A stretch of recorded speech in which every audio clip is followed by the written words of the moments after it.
Indian ആൻജിയോപ്ലാസ്റ്റിയുടെ പിതാവ് doctor Mathew Samuel കളരിക്കൽ അന്തരിച്ചു. 77 വയസ്സായിരുന്നു. വാർദ്ധക്യ സഹജമായ അസുഖത്തെ തുടർന്ന് ചെന്നൈ അപ്പോളോ ആശുപത്രിയിലായിരുന്നു അന്ത്യം. രാജ്യത്തെ ആദ്യ കൊറോണറി ആൻജിയോപ്ലാസ്റ്റി നടത്തിയ ഡോക്ടറാണ് മാത്യു സാമുവൽ കളരിക്കൽ. കരോട്ടിക് സ്റ്റെൻഡിംഗ്, കൊറോണറി സ്റ്റെൻഡിംഗ് എന്നിവയിൽ വിദഗ്ധൻ. 1948 കോട്ടയത്ത് ജനിച്ച doctor Mathew Samuel Kottayam medical കോളേജിൽ നിന്ന് MBBS കഴിഞ്ഞ ശേഷം MDയും DM നേടി.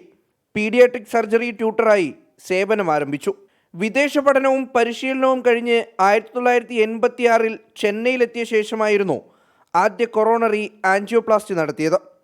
National angioplasty registry of India സ്ഥാപിച്ചത് ഡോക്ടർ മാത്യു ആയിരുന്നു. ചെന്നൈ അപ്പോളോ ആശുപത്രി, മുംബൈയിലെ Lilavati hospital, Breach Candy hospital, Saifee hospital എന്നിവിടങ്ങളിൽ സേവനമനുഷ്ഠിച്ചു. രാജ്യം പത്മശ്രീ നൽകി ആദരിച്ചിട്ടുണ്ട്.